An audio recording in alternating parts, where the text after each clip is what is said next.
ಗೊರೂರು ಹೇಮಾವತಿ ಅಣೆಕಟ್ಟು ಮುಂಭಾಗ ಬೃಂದಾವನ ನಿರ್ಮಾಣಕ್ಕೆ ಬಜೆಟ್ನಲ್ಲಿ 500 ಕೋಟಿ ಅನುದಾನ ನಿಗದಿಪಡಿಸಬೇಕೆಂದು ಬೃಂದಾವನ ಹೋರಾಟ ಸಮಿತಿಯ ಹೇಮರಾಜ್ ಅವರು ಒತ್ತಾಯಿಸಿದರು.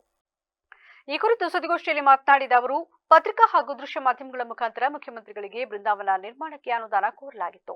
ಇದಕ್ಕೆ ಪ್ರತಿಕ್ರಿಯೆಯಾಗಿ ಹಾಸನದಲ್ಲಿ ನಡೆದ ಸಾರ್ವಜನಿಕ ಕಾರ್ಯಕ್ರಮದಲ್ಲಿ ಮುಖ್ಯಮಂತ್ರಿ ಸಿದ್ದರಾಮಯ್ಯ ಅವರು ಹೇಮಾವತಿ ಅಣೆಕಟ್ಟಿನ ಖಾಲಿ ಜಾಗದಲ್ಲಿ ಕೆಆರ್ಎಸ್ ಮಾದರಿಯಲ್ಲಿ ಬೃಂದಾವನ ನಿರ್ಮಿಸಲು ಸರ್ಕಾರದಿಂದ ಅನುದಾನ ನೀಡುವುದಾಗಿ ತೆರೆದ ಸಭೆಯಲ್ಲಿ ಭರವಸೆ ನೀಡಿದರು.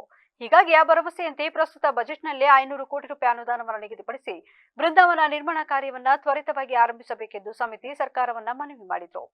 ಬೃಂದಾವನ ನಿರ್ಮಾಣದಿಂದ ಪ್ರವಾಸೋದ್ಯಮ ವೃದ್ಧಿಯಾಗಿ ಸ್ಥಳೀಯರಿಗೆ ಉದ್ಯೋಗಾವಕಾಶಗಳು ಹೆಚ್ಚಾಗಲಿದ್ದು ಗೊರೂರು ಪ್ರದೇಶದ ಸಮಗ್ರ ಅಭಿವೃದ್ಧಿಗೆ ಸಹಕಾರಿಯಾಗಲಿದೆ ಎಂದು ಅವರು ಹೇಳಿದರು. ಪ್ರಸ್ತಾವನೆ ಇಟ್ಟು ಪ್ರಚಲಿತವಾಗಿ ಭರವಸೆ ಕೊಟ್ಟಿದ್ರು. ಅದರ ಬಗ್ಗೆ ಹೆಚ್ಚಿನ ಮಾಹಿತಿಯ ಕೊಡ್ತಾ ಇದ್ದಾರೆ. ಆ ವಿಚಾರ ಮಾತಾಡಲಿಕ್ಕೆ ನಮ್ಮ ಹಿರಿಯ ಗೌರವಾಧ್ಯಕ್ಷರ ಹೇಮರಾಜರು. ದೃಶ್ಯ ಮಾಧ್ಯಮ, ಪತ್ರಿಕೆ ಮಾಧ್ಯಮ ಎಲ್ಲ ಮಿತ್ರರಿಗೆ ನನ್ನ ನಮಸ್ಕಾರ ಹೇಳ್ತಾ, ಹೋದ ತಿಂಗಳು ಡಿಸೆಂಬರ್ 5ನೇ ತಾರೀಕು ಒಂದು ಪ್ರೆಸ್ ಮೀಟ್ ಮಾಡಿದ್ದು.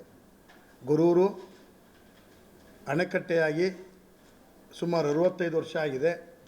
ಆದಾಗಿನಿಂದ ಆಳುವಂಥ ಸರ್ಕಾರಗಳು ಯಾವೂ ಕೂಡ KRS ಮಾದರಿಯಲ್ಲಿ ಬೃಂದಾವನ ಮಾಡಿಕೊಡಿ ಅಂತ ಕೇಳಿದೋ ಇದುವರೆಗೆ ಮನಸ್ಸು ಮಾಡಿಲ್ಲ ಅಂತ ಹೇಳಿದ್ದು. ಅದನ್ನು ಹೇಳಿದ ಮೇಲೆ 6ನೇ ತಾರೀಕು 12ನೇ ತಿಂಗಳು ಡಿಸೆಂಬರ್ ಮುಖ್ಯಮಂತ್ರಿಯವರು ಸರ್ಕಾರದ ಕಾರ್ಯಕ್ರಮಕ್ಕೆ ಹಾಸನಕ್ಕೆ ಬರ್ತಾರೆ. ಹಾಸನಕ್ಕೆ ಬಂದಾಗ ಅವರು ತೆರೆದ ಸಭೆಯಲ್ಲಿ ಹೇಮಾವತಿ ಅಣೆಕಟ್ಟೆ ಮುಂದೆ ನಾವು ಬೃಂದಾವನಕ್ಕೆ ಅನುದಾನ ಕೊಡ್ತೀವಿ ಅಂತ ಹೇಳ್ತಾರೆ.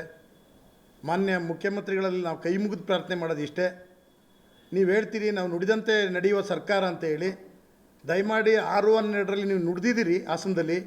ಹೇಮಾವತಿ ಬೃಂದಾವನಕ್ಕೆ ನಾನು ಸುದ್ದಿಗೋಷ್ಠಿಯಲ್ಲಿ ಜಗದೀಶ್, ಹೇಮರಾಜು, ಬಂಗಾರಿಗೌಡ, ನಿಂಗರಾಜಪ್ಪ, ಪ್ರಕಾಶ್ ಸೇರಿದಂತೆ ಸಮಿತಿಯ ಇತರ ಸದಸ್ಯರು ಉಪಸ್ಥಿತರಿದ್ದರು.